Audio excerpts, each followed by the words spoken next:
Friends, Mangalagiri Poleramma గుడిలోకి బోనాలైతే తీసుకెళ్లారండి మొన్న ఆదివారం. చాలా బాగా చేశారు. విజయవాడ నుంచి కూడా లోకలోళ్లే కాకుండా విజయవాడ నుంచే వచ్చారు చాలామంది భక్తులు. అందరికీ టోకెన్లు అయితే ఇచ్చారు. ఇది ఎక్కడి నుంచి మొదలైందంటే నరసింహస్వామి గుడి ముందు నుంచి పోలేరమ్మ గుడి దాకా అయితే ఈ బోనాలు మోసుకుంటూ మొత్తం 300 మంది ముత్తైదువులు అనమాట తీసుకెళ్ళింది. ఇదిగోండి మా మంగళగిరి లక్ష్మీ నరసింహస్వామి గోపురం అనమాట. ఇక్కడి నుంచి అక్కడికి పోలేరమ్మ గుడిలో చిన్న చిన్న సందులు దాటుకుంటూ ఆ గుడికి అయితే తీసుకొచ్చారు.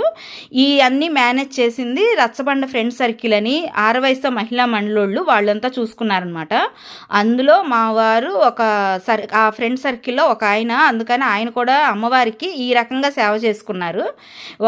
ఇదిగోండి అమ్మవారికి పూనకంలాగా వచ్చింది కొంతమందికి. అదొక అదృష్టం అండి. వాళ్ళకి అమ్మవారు ఒంటి మీదకి రావడం అంటే వాళ్ళెంత పుణ్యం చేసుకున్నారు. బోనం తీసుకురావడమే ఒక పుణ్యం అనుకుంటే ఇట్లా ఒంటి మీదకి రావడం అనేది ఇంకో రకం పుణ్యం.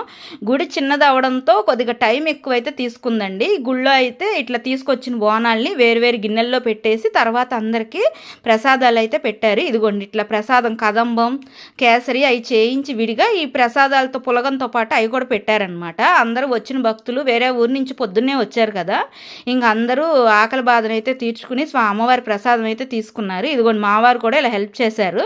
Bye friends.